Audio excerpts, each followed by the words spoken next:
O dia que os jogadores derrotaram um boss invencível em um MMORPG EverQuest do canal Celp. Bora lá, adoro MMORPG.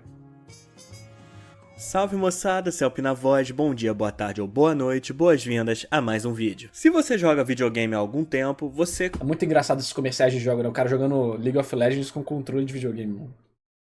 Eles fazem isso de propósito, só pode ser. Com certeza já se deparou com o conceito do chefe invencível, um boss que foi feito para não ser derrotado, uma luta feita para você, jogador, perder. Normalmente, isso acontece por motivos que envolvem a história do jogo, como em Devil May Cry 5 ou em Sekiro. Existem alguns casos em que até é possível derrotar esses chefes. É difícil, mas é possível. Porém, mesmo que Era o vídeo que tá em baixa qualidade mesmo. você vença, o jogo ainda vai considerar que você perdeu pra poder continuar. Menos Sim. em Devil May Cry 5, que se você mata o Urzen ali no início, o jogo só acaba e pronto. Mas esses dois exemplos que eu dei são jogos single player. Agora, imagina esse mesmo conceito, só que em um MMORPG. Um chefe tão barra pesada que nem mesmo as guildas mais fortes do jogo conseguem derrotar. E é exatamente disso que vamos falar no vídeo de hoje. Hoje eu vou contar a história sobre o suposto boss invencível de EverQuest e como os jogadores conseguiram derrotar esse boss, mesmo teoricamente ele sendo invencível. Então deixa o seu like aí e vambora.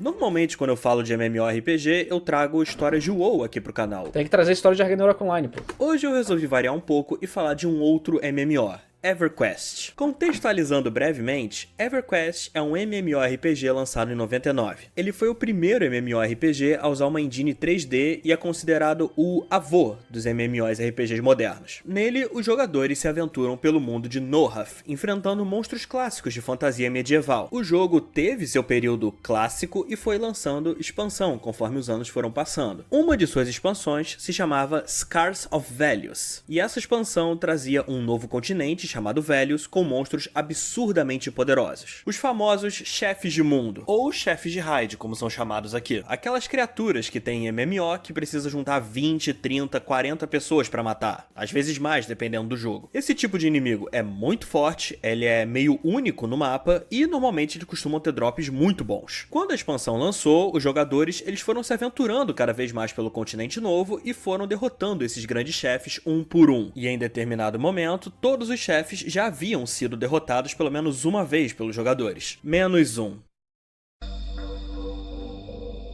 Na lore do jogo tem uma história sobre dois dragões de elementos opostos que se apaixonaram e queriam fazer amor. Porém, essa união era proibida, então eles voaram até os confins de Nohath para poder realizar esse desejo. E dessa união nasceu Kerafermi, o Adormecido, uma criatura absurdamente poderosa. Tão poderosa que ela precisou ser selada em um canto isolado do continente de Velious, que viria a ser chamado de a Tumba do Adormecido. 4 guardiões foram postos para proteger a tumba para ninguém acordar o bicho. E esse era o último chefe que os jogadores ainda não haviam conseguido derrotar. Por ser a criatura mais poderosa de Nohath, os desenvolvedores resolveram que iam fazer o bicho ser muito, mas muito mais forte do que todo o resto do jogo. Ele não ia apenas ser invencível, ele ia ser um monstro. Um monstro que, caso fosse despertado, iria mostrar a todos por que ele foi preso ali para começo de conversa. Para conseguir enfrentar o Kerafermi, primeiro os jogadores teriam que derrotar os 4 guardiões que protegiam a tumba. 4 dragões, sendo cada um deles um chefe de mundo por si só. Quando os 4 dragões fossem derrotados, Kerafermi estaria livre, e os jogadores então iriam perceber que eles morderam mais do que conseguiam engolir. Kerafermi era uma besta do apocalipse. Seus ataques eram tão fortes que nem os tanques mais parrudos conseguiam aguentar. Ele só precisava de um único ataque para matar qualquer um que tentasse enfrentá-lo. E em pouco tempo, ele já teria matado todo o grupo que o despertou. Mas ele não ia parar por aí. Kerafermi iria sair de sua tumba e despejar sua ira sobre toda Nohath, deixando um rastro de destruição por onde passasse. O dragão ia sair andando pelo mapa do jogo, matando tudo que ele encontrasse. Jogador nível alto, jogador nível baixo, NPC, outros chefes do jogo que entrassem em seu caminho. Essa foi a forma que os devs escolheram para mostrar que ele era poderoso, fazer ele desgraçar o jogo inteiro. O dano dele era gigante e a barra de vida era maior ainda. Ele era, para todos os fins, indestrutível. E aí você me pergunta, como para esse bicho? E a resposta é, você não para. O Kerafermi Furmy iria devastar o mapa inteiro até ele ficar cansado. Aí ele só ia dar de spawn. Detalhe que o despertar do que era Furmy era um evento único, que só acontecia uma vez por servidor. Depois disso, nem o que era Furmy, nem os 4 guardiões iriam respawnar. E eu não preciso nem dizer que a ideia do boss invencível atraiu a atenção dos jogadores e das guildas mais hardcores do EverQuest. Diversas guildas então formaram seus grupos e tentaram estratégias para tentar deitar o bicho, mas não tinham o que Eu fazer. acho isso muito legal, sabe? Eu acho isso muito legal de, tipo... Cara, tipo, várias guildas se unindo pra tentar vencer um desafio impossível. Isso é muito legal. É a essência do MMORPG. É meio vacilo isso só acontecer uma vez, né? Porque se você não tava lá, já era. Mas, ao mesmo tempo, torna o negócio de fato especial, né? Você, tipo, foi uma vez e você estava lá. O mais legal é quando acontece por causa dos jogadores. Tipo, o WoW teve 2 situações assim, né? Da pandemia do WoW e do capitão do WoW também. Você estar lá marca muito, né? Por isso que eu acho que o que falta nos MMORPGs hoje em dia é esse novo nível de inovação que tinha na época. Que era uma rede social, o jogo, basicamente, de um mundo virtual. Era o metaverso original, só que legal, né? E essas histórias impossíveis de serem replicadas. Hoje em dia, os MMORPGs, muitas vezes, todos clones do WoW Retail, né? São basicamente jogos de parque de diversão onde tudo é artificial e pré-programado. Não tem espaço para dramas e coisas bizarras acontecendo. Então eu acho que a gente tem que chegar na nova etapa disso. Ele realmente era invencível. Ou como mataram, né, o GM qual que foi o jogo que mataram o GM? O cara se fantasiou de rei do mundo. E aí um jogador lá foi lá e matou ele, sendo que ele deveria ser invulnerável. Teve a guerra do Lineage, né, que foi muito foda também, que a gente viu um vídeo aqui.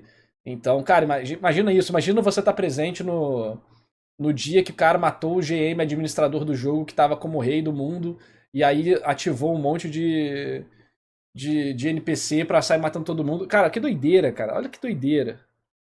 E além dessas guildas que queriam matar... É aquela guerra do EVE Online, que gastou tipo $500 mil, sei lá, bizarro. Ele pelo desafio, também tinham os Trolls, que se reuniam e acordavam que era Furmy só pra desgraçar o jogo de todo mundo. Porém, se vocês já viram meu outro vídeo de MMO, vocês sabem que muito legal, né, que o One Winged falou o seguinte: fico triste de não ter pego essa época dos MMORPGs. E é curioso que você tem um monte de Isekai hoje em dia, ou animes que mostram isso, né? Log Horizon, por exemplo, Log Horizon, eu acho que é um dos melhores nesse aspecto, porque ele realmente fala sobre o jogo, e tem estratégia de raid, e a economia. A gente mata o bicho e vem dinheiro, mas como é que fica a inflação? E isso as pessoas levavam em consideração no MMORPG também, né? Então, tem Dot Hack pra quem quer um drama mais pesado, mas tem essa política de guilda, e aí quem quer a pessoa fora do jogo e quem é lá dentro do jogo. Então tem muita coisa legal assim. O mais próximo que eu acho que você vai chegar disso hoje em dia, de jogos não vazios, é que vazio de objetivo. Você faz seu objetivo, o jogo não te dá nenhum objetivo. O WoW Retail, eu acho que ele é bem objetivo, bem linear, mas ele tem uma dinâmica social boa, que pode ser bem bacana de jogar. O relançamento do Ragnarok Online Latinoamérica, que, mano, pegou mais de 30 mil pessoas jogando. Mais de 30 mil pessoas jogando Ragnarok Online Latinoamérica. Você tem noção disso? 90% brasileiro. É muita... O Shangri-La Frontier eu acho interessante também. Porque ele se comporta como jogo e são dramas do jogo, né? Então... Eu acho que são poucos jogos que você vai conseguir isso, porque o MMORPG ele precisa, primeiro, de muita gente. E segundo, essas coisas legais, elas acontecem em mundos vivos. Ou seja, elas não acontecem em parque de diversões. O WoW antigo, clássico, ele era mais aberto do que parque de diversões. Quer dizer, ele era um parque de diversões, mas ele tinha zonas de diversão liberada. Enquanto hoje em dia o WoW é tipo, siga o trenzinho até o final, sabe? Existe um tipo de jogador específico, que é aquele jogador não sabendo que era impossível, ele foi lá e fez. Que é o jogador que ele consegue quebrar o jogo, fazer coisas que não estavam nos planejamentos dos devs e cagar o jogo inteiro de alguma forma. E em EverQuest, esse jogador se chamava Stinkfist. Ragnarok parece legalzinho, mas é muito pay to win. Cara, todo MMORPG hoje em dia que não tem mensalidade é pay to win. Pronto, acabou. Mas, efetivamente, o que isso influencia na sua vida? Você vai ser jogador hardcore, você vai jogar em guerra, sabe? Você, como jogador padrão, você vai aproveitar o Ragnarok, ou a maioria desses jogos, tranquilamente. O negócio é que esses jogos novos, eles já são feitos para ser enrolados, para fazer você pagar. O Ragnarok clássico, que é o que vai sair daqui, na verdade, ele é muito mais rápido do que o Ragnarok original. Eu até nem gosto disso, pra ser sincero. Mas você pega as terceiras classes em 2 dias, 3 dias jogando. Então eu acho isso meio meh. Mas então, o Ragnarok Online vai ter algumas coisinhas lá de pay to win, vai ter umas conveniências, vai. Só que efetivamente não vai mudar nada na sua vida, sabe? Meus problemas de não jogar Ragnarok hoje em dia, oficial, são outros. Eu vou jogar o Luna Obscura, que é um colega meu que tá fazendo, é um servidor que sempre fica popular, com muita gente, né? E as mecânicas do cara são melhores do que a do Ragnarok, ele usa a engine do Ragnarok pra fazer, e é muito melhor. Já mostrei aqui na live várias vezes, né? Vou mostrar rapidamente de novo. Ele resolveu o problema de Rubber Band do Ragnarok, ele resolveu o problema de desync, ele resolveu o problema de um monte de coisa. Então, uma classe, por exemplo, tirar aqui, ele vai mostrar um pouco das mecânicas das classes, todas elas com mecânicas novas, sprites refeitas. Aí as classes têm mecânicas diferentes e complexas para você aprender, tem vários combos diferentes. Enfim, essa aqui, por exemplo, tem um contador de combo, e você administra esse contador de combo para fazer coisas diferentes. Aí ele vai mostrando como é que vai anexando os combos para fazer coisas mais interessantes, mais difíceis. Aí como você usa combo breaker e várias outras mecânicas do jogo. Aí ele vai depois usar, tá vendo, ó, contador de combo, 15. Aí isso vai acelerando o seu jogo, isso vai ficando mais dinâmico. Aí você pode fazer mais coisas. Aí quando você tem a quantidade de combo específica, agora você tá flutuando, tá vendo? Você vai melhorando o seu personagem, ele vai ficando cada vez mais sinistro. Aí chega um ponto, cadê? Que você dá o combo final do Akuma aqui.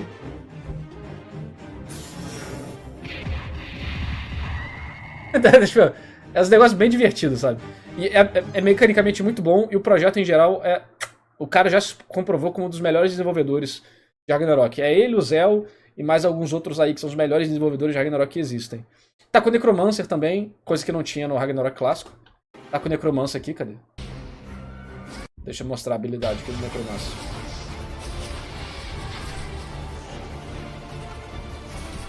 Então ele mata os bichos e os bichos são revividos pra trabalhar pra ele. Aí, ó, o bichinho aqui, ó. O bichinho aí batendo pra ele. Enfim. Aí ele mostra os 20 primeiros minutos do servidor aqui, ó. Toda a interface do jogo refeita, tudo bonito, todos os mapas custom, basicamente. O jogo tem algumas partes com dublagem. Algumas dublagens são de pessoas de verdade, tá? Inclusive, pessoas se ofereceram pra fazer a dublagem do jogo. Mas tem muita coisa que é de IA, porque é um projeto de fã, né?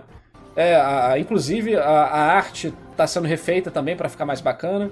O que ele pode não usar IA, ele não usa. Mas tem coisa que acaba, né, sendo limitante. Mas todos os mapas são feitos manualmente, por exemplo. Tem várias mecânicas super bacanas no jogo. Vai te ser um tutorial perfeito, tutorial que eu inclusive ajudei ele no antigo servidor dele. A gente conversou muito sobre game design. O cara manja mesmo, ele estudou pra caramba. E o melhor, não vai ter cash shop. Não tem cash shop, acabou. Não tem nada. Ele tá gastando dinheiro no jogo porque ele quer, porque ele tem dinheiro, ele já tá com a vida relativamente feita e ele quer fazer um jogo bom. É isso. Enfim.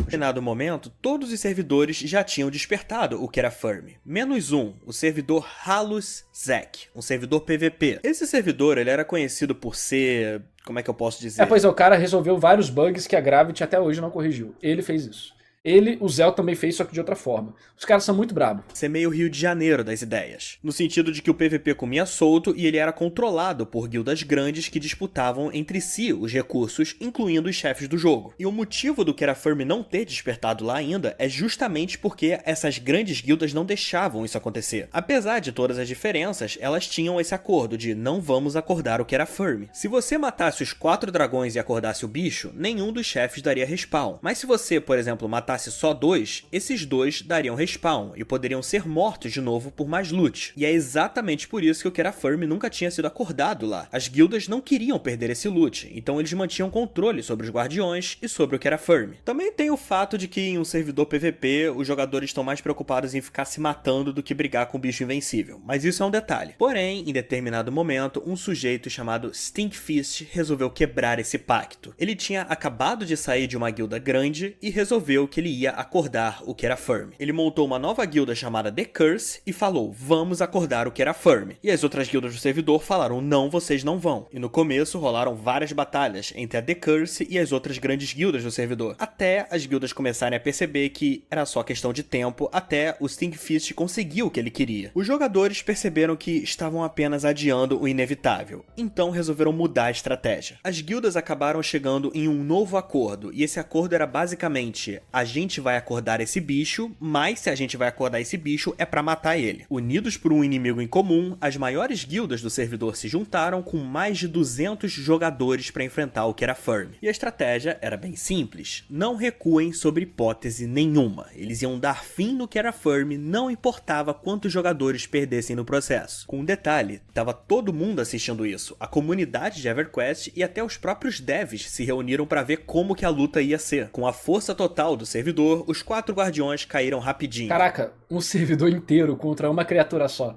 Igual falaram aí, né? Esses jogos dão 10-0 nos SCKs, né? As histórias mais absurdas não estão nos SCKs, estão na vida real. E a batalha contra o Kerafermi então teve início. Os jogadores atacavam o dragão com tudo que tinham. Se fosse no anime, você ia falar: não, que mentira, como assim o servidor inteiro se uniu? Que poder da amizade idiota, tá ligado? O dragão respondia com seus ataques que davam hit. Os 4 guardiões caíram rapidinho, e a batalha contra o Kerafermi então teve início. Os jogadores atacavam o dragão com tudo que tinham, e o dragão respondia com seus ataques que davam hit kill. E os healers então respondiam de novo, levantando os caídos para voltarem à luta. O bicho tinha muita vida, dava muito dano, mas os jogadores não paravam. Eles batiam, até que a barra de vida dele começou a descer. E pela primeira vez, Kerafermi se viu ameaçado. A fúria de Haluizek caiu sobre o dragão. Depois de 3 longas horas de batalha, os jogadores já estavam exaustos. 3 horas de batalha! Imagina você sentado 3 horas sem levantar, sem mijar, sem cagar, sem comer. Tá apertando botões loucamente, estressado o tempo todo. Mas estavam perto demais da vitória para desistir. O dragão já tinha perdido 75% da vida. Eles já estavam conseguindo sentir o gostinho da vitória. E então o dragão desapareceu. Do nada, o bicho só sumiu assim no meio da luta. O que aconteceu? Lembra que eu falei que não só os jogadores, mas os funcionários, os devs do jogo também estavam assistindo? Não. Então, o Kerafermi, ele não tinha sido programado pra ser matável. Os devs ficaram com medo que a morte dele pudesse dar alguma merda no servidor. E então puxaram a tomada antes que os jogadores alcançassem. Porra.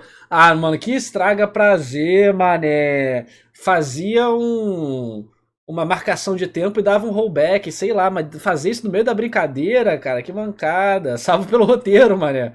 Aí, depois fala de Deus Ex Machina, hein? Sem a vitória. Eles despawnaram o bicho e deixaram a seguinte mensagem: durante o fim de semana, várias guildas se reuniram em Halos para lutar contra o Adormecido. Infelizmente, o encontro foi interrompido devido a um aparente bug. O bug envolvia um NPC na zona que parecia estar fazendo com que o Adormecido não focasse nos personagens dos jogadores. Na ocasião, foi decidido encerrar o evento. Investigações Que papinho. posteriores apenas deixaram menos claro se isso realmente foi um problema ou não. Isso, obviamente, deixou os jogadores muito putos. Não só os que estavam na luta, mas também os que estavam assistindo. Caraca, mané, empresas sem bolas, mano. Eles começaram a mandar um monte de e-mail pros devs falando que foi sacanagem, porque foi mesmo, que eles roubaram a vitória dos caras, que eles estavam... Anticlímax total esse aí, anticlímax total. Estavam putos porque o bicho invencível deles não era tão invencível assim, que aquilo foi birra deles, que eles não sabiam perder, enfim, daí pra baixo, né? Foram várias mensagens carinhosas. Vendo a reação dos jogadores, os devs resolveram se render, pediram desculpa e respawnaram o Kerafermi para os jogadores tentarem de novo. E dessa vez, eles venceram. O boss mais difícil de EverQuest, a criatura invencível de Norhat, caiu perante o servidor mais improvável do jogo. E sabe qual é a melhor parte disso? É que no fim de tudo, o Kerafermi não dropou nada. Óbvio. O ideal, essa batalha não foi pelo drop, né? Essa batalha não foi pelo drop. Essa batalha foi pela honra. Mais importante do que o drop é saber que você foi eternizado como a pessoa que participou da parada e tal. Se contar a história, aparecer no vídeo. É pra provar um ponto, né? Mas. Ah, achei muito escroto. Achei que tirou parte da magia. Porque agora que ele vai voltar, o povo já sabe. Ah, eles programaram pra ele morrer. Agora dá pra matar. Agora a gente já sabe o que vai acontecer. Antes era um mistério, pô. Antes era um mistério, era uma loucura. Sacanagem, sacanagem. Mas muito bom o vídeo, gostei. Mas, nossa, esse final me broxou demais. Me broxou demais. Me broxou demais. Tipo, antes eles estavam vencendo o que era impossível vencer. Aí os caras tiraram a tomada e botou de novo. Agora eles vão vencer o que é possível vencer. Entendeu a diferença? Porra. Eu sei que o cara do vídeo não tem culpa nenhuma, o Celp, mas eu fiquei. Mas ele foi o mensageiro, então eu estou puto com ele. Ah, mano. Caraca, mano, que brochada sinistra isso aqui, cara. Tá tipo o Gojo morrendo. Jujutsu Kaisen. Ah, que porra é essa, cara? Nada a ver, nada a ver. Puxaram a tomada. Mas vídeo muito bom.